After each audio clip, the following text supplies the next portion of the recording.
To set message notification from a certain person as conversation on Samsung Galaxy S24 Ultra, all you need to do is changing the notification setting of the message from that person.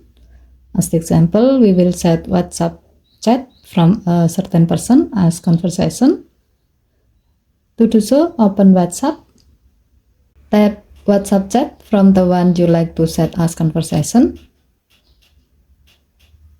Tap the name of the contact to view the contact detail. Tap notification. Here you need to change the message notification setting. You can either change the notification tone or vibration duration. As the example, we will change the vibration duration. To do so, under message session, tap vibrate and then select the duration other than default. To see the result, swipe down the top of the screen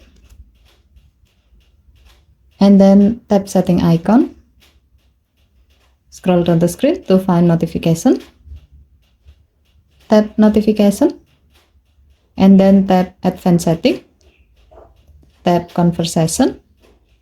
Under modified conversation section, you can see that the message notification of WhatsApp from the selected contact is listed here, which means your phone will group this notification with other conversation in the notification panel. Okay, thank you for watching. Please help to like and subscribe. Have a nice day.